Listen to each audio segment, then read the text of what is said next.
Sunday morning, but as a nation, we should be having it. It's that debt crisis that we're seeing within the nation. So, Ken, this whole issue between IMF and the Kenyan government went to the International Monetary Fund and said, hey, we're requesting a loan of about 150 billion Kenyan shillings to act as cushion money for the Kenyan shillings, God forbid if anything goes wrong. However, IMF did have its own regulations saying that you have to remove the cap on interest rates.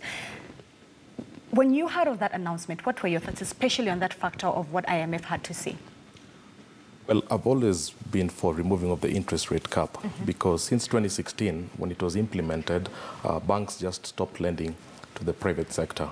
It kind of killed liquidity in the market. Actually, if you talk to any business that operates with a bank, they'll tell you that it's been very difficult to get a loan from the banking sector. For me, I've always been for removing the interest rate cap.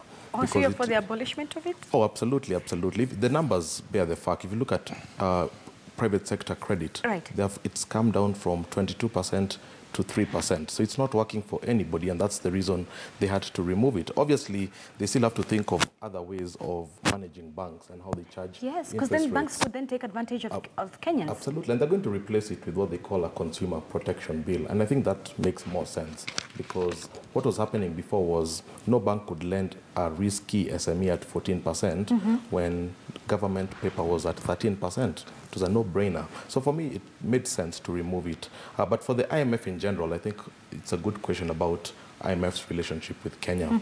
And for me, I'm a bit more concerned when IMF is more involved in Kenyan affairs.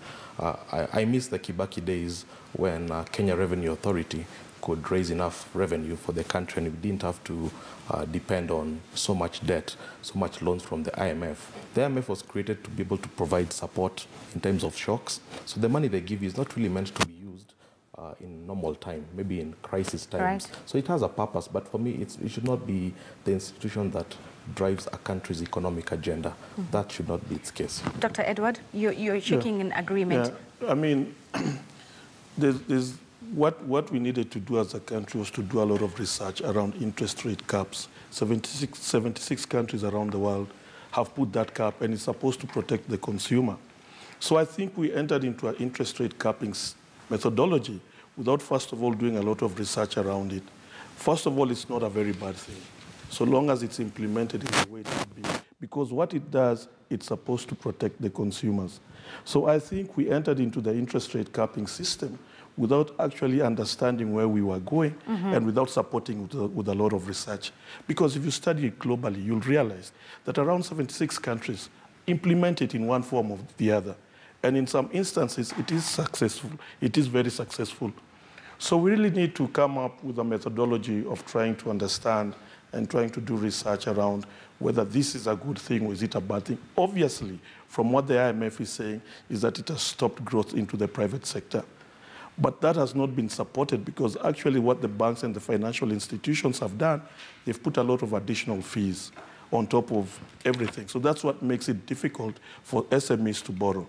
So I think we needed to start studying that financial banking system, whether putting those additional fees, putting those additional costs was something that needed to be done. So maybe the banks would have done it to try and discourage that interest rate capping. But it's something that has been practiced and it has worked in some countries. So yes, you can say that obviously that, the private sector growth was low because of that, but we need to really support that with a lot of research. I mean, Steve, as a research analyst, first of all, your feelings about the International Monetary Fund, and number two, Ken has talked about the Consumer Protection Bill. One, I think I miss the Kibaki days when him as an economist was fully in control of his own administration. I believe KRA is doing a good job. I think we're raising enough money to be able to support ourselves and stop local and international borrowing. However, unchecked spending by the government is the problem. I think IMF for me is a cartel because they're making our lives more difficult. It's like the ones who are running our national treasury, they're the ones telling us what to do, and if we don't meet their conditions, ABCD will happen. And on the issue of the interest cap, I've been a proponent for it, I've been a supporter for it, and I agree with my colleague when he says that its implementation has been done wrongly, because at the end of the day, banks make a lot of billions, and no one really watches out for the consumer. when you're taking a loan at 22% interest, at the end of the day, you're basically working for the bank. So I think the issue here is banks are sulking because now they're having a problem on one end with the government, because now they're lending to the government and the government can't really pay them back because of the debt issue. And on this other end, they can't lend to risky SMEs and people because, at the end of the day, they're trying to protect the bottom line. But for me, I think the issue of our consumer protection in this country needs to be revisited. I don't think we consumers are protected well. I don't think we've done enough research to understand the challenges, the behavioral aspect of what the consumer needs in terms of protection. And I think the government agencies in charge of protecting the consumer have actually failed. So for me, the issue is that the interest cap law was actually implemented badly. And now, National Treasury is being held ransom by IMF and the banks and other cartels to be able to remove it and replace it with the Consumer Protection Bill. And I think there are other laws that are supposed to actually play and support the interest cap. But at the end of the day, we see banks, folding arms and saying, what, we're not lending. But for me, at the end of the day, we have failed as a country to hold accountable our government.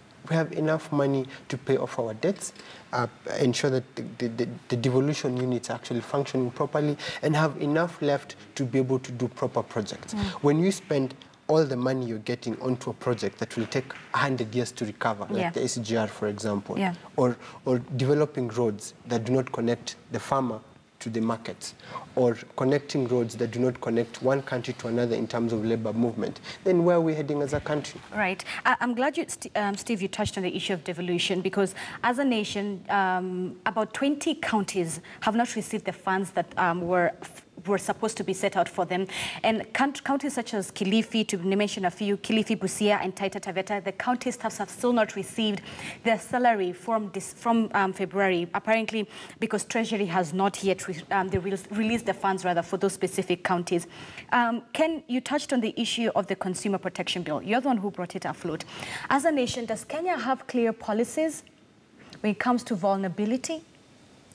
I think if you talk to the ordinary Mwananchi, the ordinary citizen, there's still a lack of clarity around the banking system.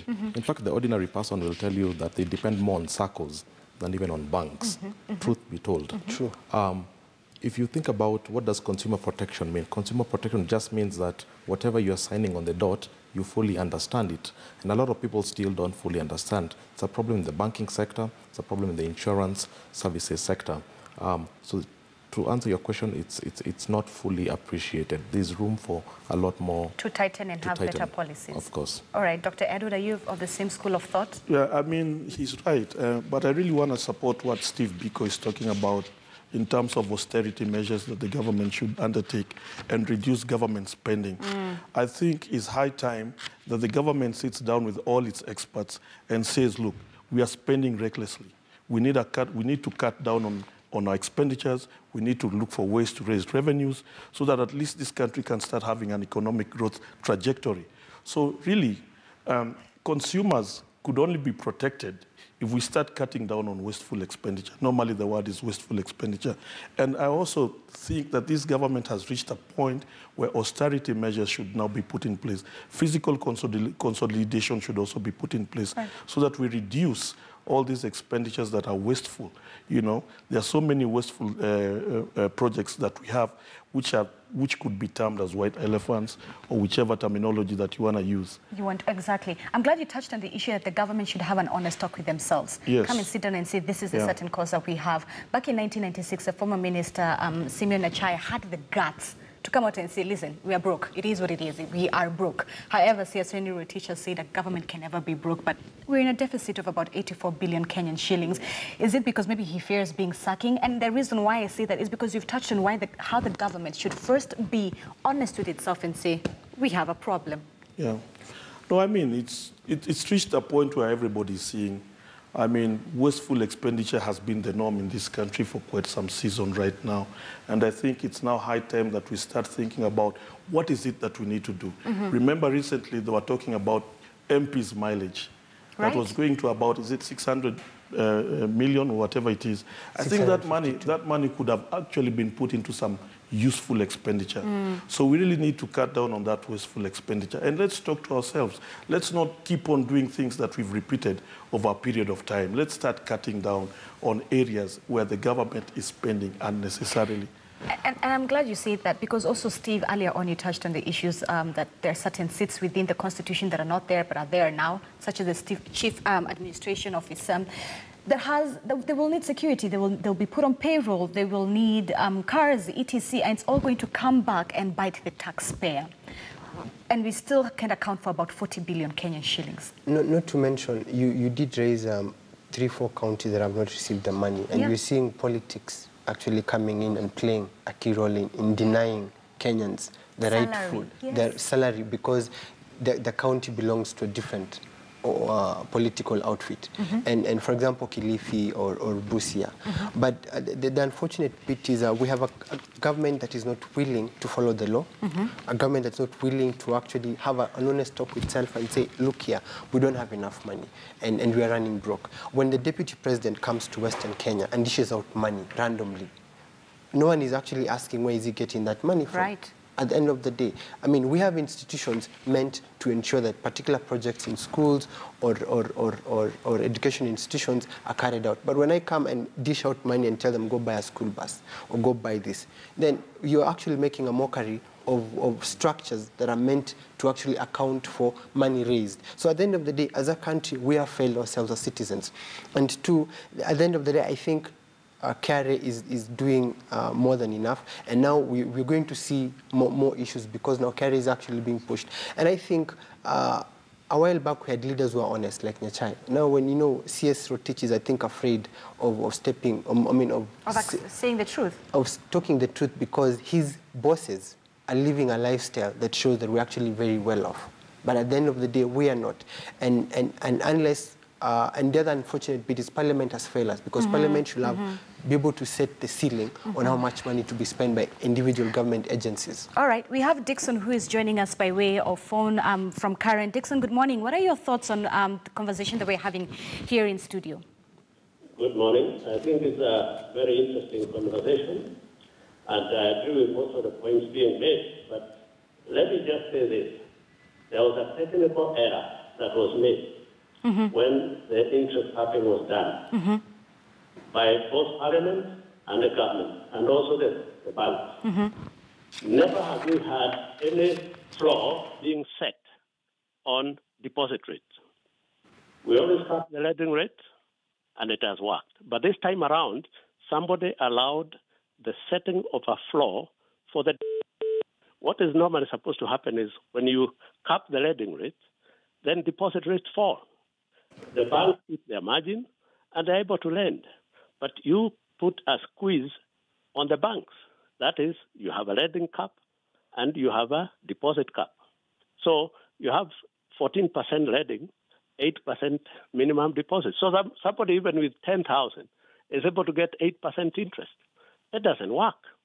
The only way is to remove the floor on the deposit rates so that the market operates properly. We have had this before many times. The gentleman there present and said there are 76 countries which are practicing interest caps. Put a cap on the deposit. And you believe that removing the depositors would sort of... it will solve the problem. Yes, this debt issue that we're seeing? Yes. All right.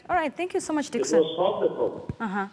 And you don't have to raise the lending rate, but you can pay. We have been down to 2% on deposit rate, 3%, 5%. But now when you say minimum deposit rate is 8%, maximum lending rate is 14%, that is madness. It is madness. You have to remove the floor on the deposit rate so that the banks can lower the deposit rates. And then they keep their money, and the customers benefit, everybody benefits. Wow. Thank you, Dixon. I mean, Dixon raises a very critical issue there, and he's quite passionate about that and the whole point of removing the depositors. Ken, what are your thoughts? I think he's oversimplified things a bit. There are two rules in finance. It's always about risk and return. The higher the risk, the higher the return. Right. If I gave you a pool of money and I told you you can lend it to government at 13%, and government, by the way, is risk-free, or you can lend it to Ken, who's a very risky person, at 14%. What would you choose? Obviously, you'd go with the risk-free option of government, and that's what banks have been led to do. So the question is, why is the government borrowing at 13%? Why can the government borrow at a much lower interest rates? So there's a big spread between the safe and the non-safe lending. So the question is, why is the government borrowing so much? And it goes back to the issues we've talked about. Revenue generation is not happening in the way that it was anticipated to happen. And that's the reason the government has to borrow so much from the domestic market. Let's shift gears. Let's talk about the Eurobond. Another Eurobond in less than 4 years. Steve, you want to have a go at this one? First and foremost, I would like to be told in detail how we spend the first Eurobond. Exactly. Every single project and how money was spent. How much went into this project, how much went into this project, how much went into this project. Because if my memory serves me right, CS Rotich was unable to account for the first Eurobond. Now we have another 200 NB. I mean, seriously, what's wrong with us as Kenyans? It's a simple. I mean, why? I mean, if I come to, I know if I go to Barclays Bank or any other bank to borrow money and tell them I want money to refinance my business, they will send someone over to come and look at what I want to redo with the business, buy furniture, increase salaries, things like that. Then they will give me. If I'm going for a second one, they'll ask me, how did you do with the first one? Even the international lenders need to be a bit more serious with us because. But what I know is they've been able to increase the interest we're paying back. They've been able to add a few more conditions in terms of priority, in terms of payments and things like that. But you see, they're only taking care of their own interests. But IMF is actually a joke because they should be the one actually keen on Kenya as a country and asking us, how did we spend the first Eurobond? If they're approving us to borrow a second time, then it means they don't really care about the country. And I mean, they need to ship out. Dr. Edward, that Eurobond, this second one, are you of the same school of thought that, first of all, accountability of the last one? And here we are having the International Monetary Fund and the other countries putting in their own priorities, saying, you can have this 200 billion, but on this condition, which is they are looking out for themselves. But our own government is not doing the same thing for us. I mean, Dr. Edward? I think economic disclosure and financial disclosures is something that is extremely important, as Steve Biko is saying, so that we can be able to understand how we spend the first amount of the Eurobond that we got, and that justifies the reason that we should be able to take the second Eurobond. So Kenya goes into the international market and floats it to external investors, and those external investors, because these are private external investors and high net worth individuals, they say, look, we are going to get money from this Eurobond, so they put money. Sometimes I kind of feel maybe these are just the cartels within this country that go to the external market and start buying back that Eurobond because they have what we call the financial cloud, people who are high net worth individuals. So truly I agree with what Biko is saying, that we really need to have a financial disclosure of how we spend money. Let the public know this is the money we've been able to raise from a Eurobond. This is where we've put it. These are the loans that we've been able to pay off. As it is, there's still a cloud of secrecy around. Yet public accountability is one of Jubilee government's biggest weaknesses. True. All right, so let's touch a little bit about fuels, the fuel prices. We're going to see a record high of fuel prices of about 125 Kenyan shillings per litre, up by 17 Kenyan shillings from your current 107 very soon. That means if fuel prices go up, everything goes up. Commodities, literally even Mama Mboga will be able to feel that pinch. Motorists, people who use public means, it will come down to that. How can Kenyans watching at home begin to caution themselves and their loved ones ahead of time? I think it's a bit unfortunate if you think about it, because as you say, fuel affects every segment of the economy, from transport to food to any other industry, manufacturing. One of the reasons manufacturing companies leave the country is because the cost of power in Kenya is very expensive. It's very little, there are very little things that the ordinary Mwananchi can do. I mean, they can't form legislation like in Parliament. They can protest, but I think the key thinking is what's the role of Parliament in supervising what the Energy Ministry does? Because as you say, disclosure at the end of the day is what people really want to do. Whether it's power bills, you remember the issue we had with the power bills this year, and you know how that matter became very ugly. So I think the issue is Parliament can really play a very powerful role as a people's custodian in really summoning the energy sector leadership and really asking them, the cost of energy globally seems to be fairly stable. Why is it that in Kenya it's increasing? What's the formula that's different from pricing of at the global level that make? And I think that's a lack of knowledge that the ordinary Mwananchi lacks to be able to make a meaningful decision. All right, Moses Waweru from Meru is joining us by way of phone. Moses, what are your thoughts? And have you heard the fact that the fuel prices will go up soon from 107 to a new 125 record? Okay, I honestly feel... Hear you? Okay, I think where we are going now... Hello? Okay, Moses, I can hear you because your volume is up. Reduce your TV volume, then you can continue. All right. I think where we are going is that the Kenyan people. Look at that. All right, we are having a problem with that link with Moses, but we'll come back. I mean, Ken, we are now an oil-making nation. Correct. Shouldn't that not mean something? It should. Steve is laughing. I'm glad you brought that up, because I think far too often when we talk about the country's economic strategy, we always focus on cutting this, cutting that wastage, which is true. It's part of it.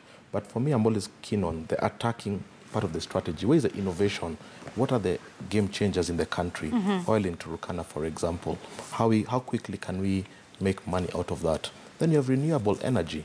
We have the geothermals, the solars, the wind. How much can we invest in those so that we don't have to be so dependent on fuel? So for me, I think that those type of conversations get almost 10% of airtime, and I think we spend a lot more on the issues of cutting back on wastage. Steve, why were you giggling? I mean, let's just be realistic. We are a net importer. Yeah. We've discovered oil that you're going to export in its raw form. Basically, we're not going to make anything out of it, whichever way we want to look at it. One, until we're able to improve our manufacturing, processing, and production industries in this country, whether looking at oil or agriculture, we keep importing. We export raw materials, we import back processed form. So for me, the oil discovery in this country is actually not something to be excited about, because one, we'll simply export it in its raw form. How much are we going to actually make out of it? And then secondly, the element of, fuel going up by 17 shillings. If my calculations are not wrong, life is actually going to be very expensive by 40%. Inflation is going to go up, retail is going to go up, industries are going to slow down, meaning more job losses, meaning if I'm buying milk at 57 bob, I'm going to buy it probably at 65. Everything's going to be expensive, from the egg, from the sukuma wiki, from the beef in the butchery. Yeah. So everything is actually going to be expensive. And back to the Turkana oil issue, first, we've not even cemented and agreed on the revenue sharing between the communities in the Turkana region, the country, and the aspect of the partners who are actually processing and exporting the oil at the end of the day. So for me, the issue of accountability, the issue of openness around this whole issue, and the issue of parliament, what is its role? I mean, right now, parliament seems to be a rubber stamp for the administration, instead of them standing up for the rights and equity aspect of the Kenyan people. All right, Dixon from Kericho is on phone. Dixon, what are your thoughts on this conversation? Morning, Madam. Good morning. Good morning. Good morning. I can hear you. Yeah, I've got some few comments to put across. After every while busy, we normally get reports from Auditor General saying that a particular ministry stands account for a particular amount of money. Then this report goes back to parliamentarians, it is just thrown away, no follow-up. Then surely, then why do you even then disband the auditor if the report cannot be implemented? Why don't our legislators say that Ministry A, you can't account for this, then we are not going to even hear your supplementary budget, or not even allocate until you account for it? That is one. When you believe government came in 2013, they said the applicable task for people was to deal with a new state corporation and parastatal. Where you find a particular minister got even over 100 agencies. What for sure? You have REA in Kenya Power, you have ERP, doing almost one thing. Recently, you have got the president appointing GCAS. Sure, why don't you have got a new operating system? Then lastly, if you have got a governor, deputy president going and issuing a bat what 10 million or 8 million. Right. Thank you. Can Kenyan ask, was this money personal or public? Right. The audited, who will account for it? Right. Thank you so much, Dixon. Dixon, they are asking, of course, the tough questions here in studio, accountability. Dixon, I'll let you, not Dixon, Dr. Edward, I'll let you have the last say. That 40% inflation that Steve has sort of calculated, what can Kenyans at home start to do right now to prepare for that inflation that is coming? I mean, inflation is something that really you cannot prepare because it means it cuts down on your disposable income in one way or the other. So that even if you have 10,000 shillings and the price of commodities has gone up, there's truly nothing you can do. What it does, it puts more stress, financial stress, on the money that you are able to spend. So I think even when we check around, global prices of oil. All right, Dr. Edward, Jamaica has a problem. They'll fix it in a few moments.